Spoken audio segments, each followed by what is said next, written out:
Greetings, friends. Dan from Prayer Warriors. Today I'd like to talk to you about shoes.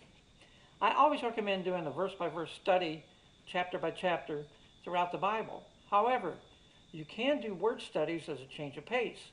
The Bible uses idioms throughout and is consistent in how they are used. For example, water is an idiom used to describe the Word of God.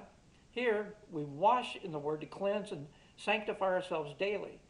In heaven, though, the process is complete.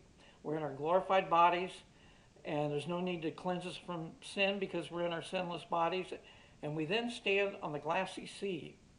The rock, and I'm not talking about Dwayne Johnson, represents Christ. Moses struck the rock in the wilderness the first time to give living water to the Jews. This represented Christ's first coming. Now, the second time in the wilderness, Moses was supposed to speak to the rock, which would represent Christ speaking the word to end Armageddon. However, Moses struck the rock in anger, thus misrepresenting Jesus. God wasn't mad at the Jews, Moses was. For that, Moses was put in a timeout and was not able to enter the land. However, in God's mercy, Moses was allowed to look into the land. Then, over 1,000 years later, Moses appears with Elijah on the Mount of Transfiguration. He may also be one of the two witnesses in the book of Revelation. We just don't know for sure. Moving on, shoes. What a versatile subject in the Bible. They and the clothes that the Jews wore never wore out in the wilderness wanderings for 40 years. Top that, Skechers. They are mentioned as part of the armor of God. Ephesians 6 says, and with your feet fitted with the readiness that comes from the gospel of peace. Shoes have to do with our walk in the Lord, carrying out his commands.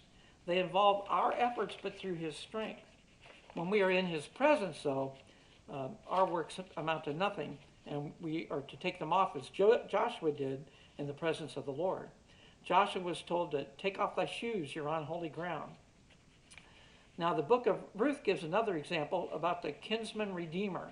It's a short little book that you can read in one sitting. It's a really great book, and it has to do with prophecy. Jesus is the ultimate kinsman redeemer. Now, in the book of Ruth, the first kinsman redeemer could not fulfill the role by redeeming the land for Naomi and marrying Ruth. He then takes off his shoe in disgrace and gives it to Boaz, as was the custom, which meant he was failing in his walk to fulfill the kinsman redeemer role. Boaz then had the legal right to marry Ruth and redeem the land. It was a foreshadow of Christ as our kinsman of Adam that redeems the earth and us. Stinky shoe? Yeah, but also a marriage license. Links are below, and may God bless you.